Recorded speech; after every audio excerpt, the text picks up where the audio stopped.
আসসালামু আলাইকুম বন্ধুরা, কেমন আছেন? আশা করি ভালো আছেন। আমিও আপনাদের দোয়া ভালো আছি। আজকে আপনাদের জন্য সুন্দর একটি ভিডিও নিয়ে আসলাম। তো বন্ধুরা, আমার নিজের জামা আমি কিভাবে কাটিং করি, কিভাবে সেলাই করি, ভাবলাম যে আজকে যেহেতু একটা জামা বানাবো, তো এটা আমার বন্ধুদের সাথে শেয়ার করি। তো দেখেন বন্ধুরা, কিভাবে আমার জামার মাপ আমি নিতেছি। একটা ফিতা নিয়ে নিয়েছি, ইঞ্চি ফিতা, আর সাথে নিয়েছি চক। ওইটা দিয়ে আমার জামার মাপ এবং দাগগুলো দিতেছি। তো দেখেন বন্ধুরা, এটা হলো সামনের পার্ট। সামনের পার্টটার মধ্যে আমি আমার শরীরের মাপে আমি মাপগুলো দিতেছি।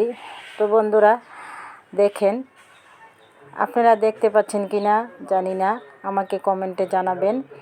তো আপনারা কেউ যদি এরকম সেলাই এবং জামা কাটিং দেখতে চান, তাহলে আমাকে কমেন্টে জানাবেন। তো এখন দেখেন, এই যে সামনের পার্টে আমি মাপ নেওয়া হয়ে গেছে। এখন আমি দাগগুলো টেনে দিচ্ছি। তো বন্ধুরা দেখতে থাকুন কিভাবে আমি জামাটা কাটিং করি। এই যে সুন্দর করে দাগগুলো টেনে দিচ্ছি। এভাবে আপনারা জামা কাটিং করতে পারবেন। এভাবে সুন্দর করে প্রথমে জামাটা বিছিয়ে নেবেন, তারপরে আপনি মাপগুলো আস্তে আস্তে সুন্দর করে দিয়ে নেবেন। তারপরে এরকম একটা চক দিয়ে সুন্দর করে দাগ টেনে নেবেন। নিয়ে এবার একটা কেচি দিয়ে সুন্দর করে দাগের উপরে উপরে কেটে নেবেন। এই যে আমি যেভাবে কাটছি ঠিক তেমনি করে দাগের উপরে উপরে এভাবে কাটিং করে নেবেন। তাহলেই দেখবেন কি সুন্দর কাটা হয়ে গেছে। এই যে দেখুন, আর আমি তো ফ্যান ছাড়া ছিল, এর জন্য একটু কাপড়টা উড়ে উড়ে যাচ্ছে। তো আপনারা চাইলে টেবিলের উপরে সুন্দর করে কাপড়টা বিছিয়ে নিয়ে এভাবে কাটিং করতে পারবেন। তো আমি তো টেবিলের উপরে বসি নাই, আমি খাটের উপরেই সুন্দর করে বিছিয়ে আমি কেটে ফেলছি। আপনারা চাইলে সুন্দর করে একটা টেবিলের উপরে কাপড়টা বিছিয়ে তারপরে কেটে নেবেন। এখন আমি পিছনের পাটটাকে সুন্দর করে বিছিয়ে দিলাম। বিছিয়ে দিয়ে সামনের যে পাটটা কেটেছিলাম ওইটা তার উপরে বিছিয়ে দিলাম। এখন আর মাপ নেওয়ার দরকার নাই। এখন শুধু ওই সামনের পাটটার মতো করেই এটা পিছনের পাটটা কেটে নিতে হবে। ওইটা সুন্দর করে আপনারা ওইটার উপর দিয়ে বিছিয়ে নেবেন।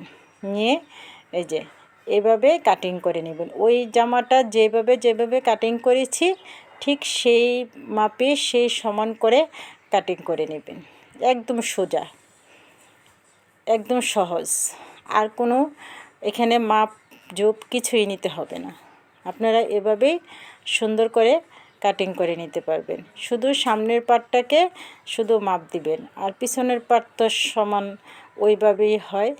যেভাবে সামনের পাটটা কেটেছিলাম ঠিক সেইভাবেই পিছনের পাটটা আমরা কেটে নেব। এই তো দেখেন বন্ধুরা, আমি কত সুন্দর করে কেটে নিয়েছি। এখন চলে যাব হাতা। হাতা আমরা কিভাবে কাটিং করব সেটা দেখেন।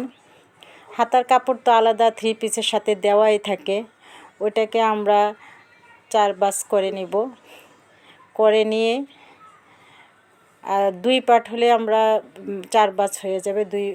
একবার উল্টানি দিলেই নিয়ে আপনাদের মাপ অনুযায়ী এভাবে কেটে নেবেন। দেখেন আমি কি সুন্দর করে চক দিয়ে এঁকে নিচ্ছি।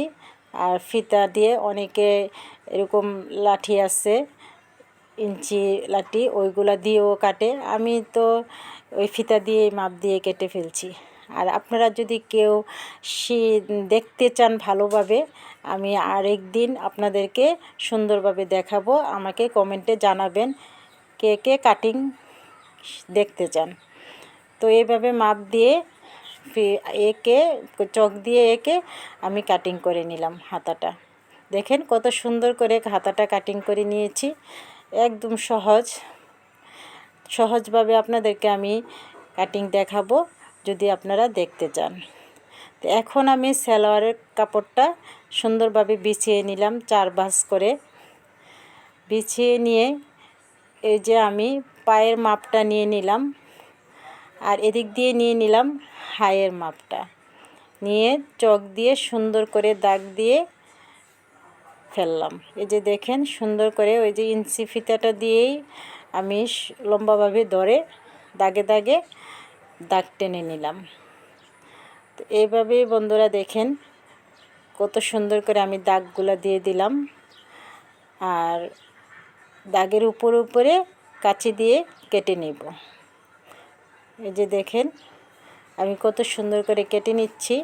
এভাবে আপনারা খুব সহজেই সালোয়ার তৈরি করতে পারবেন। বিভিন্ন রকমের সালোয়ার তৈরি করা যায়, প্লাজো আছে, তারপরে প্যান কাটিং সালোয়ার আছে, নর্মাল সালোয়ার আছে, বিভিন্ন রকমের আপনারা যেভাবে চান সেভাবেই তৈরি করতে পারবেন। এটা আমার মন মতো আমি তৈরি করে নিয়েছি। আর এই যে দেখেন গলা দেওয়ার জন্য বক্রম কেটে নিয়েছি, আমি গোল গলা দেব সেজন্য গোল মতো কেটে নিয়েছি। এবার চলে আসলাম সেলাই করতে। তো পুরোটা সেলাই তো আর আপনাদেরকে আমি দেখাতে পারবো না, তো হালকা লাস্ট পর্যায়ে আমি একটু সেলাই করে দেখালাম সালোয়ার আর জামাটা কিভাবে সেলাই করলাম। আমি সালোয়ারে ডাবল সেলাই দিয়ে নিচ্ছি, ওই তখন থেকে আপনাদেরকে একটু দেখালাম, পুরোটা আর সেলাই করে দেখালাম না। আপনারা যদি কেউ দেখতে চান পুরো সালোয়ার সেলাই, পুরো জামা সেলাই যদি কেউ দেখতে চান আমাকে কমেন্টে জানাবেন, আমি আপনাদেরকে সুন্দরভাবে দেখিয়ে দেব। তো এই তো বন্ধুরা দেখেন আমার জামা সালোয়ার বানানো হয়ে গেল। তো এইভাবে যদি আমরা নিজেরা নিজেদের কাজগুলো করে ফেলি তাহলে আমাদের টাকাও বেঁচে যায় এবং নিজের মন মতো আমরা তৈরি করতে পারি, আর টেলার্সের কাছে যেতে হবে না। তো দেখেন বন্ধুরা কত সুন্দর করে আমি জামা এবং সালোয়ারটা তৈরি করে ফেললাম। তো বন্ধুরা আরও যদি ভিডিও দেখতে চান আমার চ্যানেলের পাশেই থাকবেন, সাবস্ক্রাইব করবেন।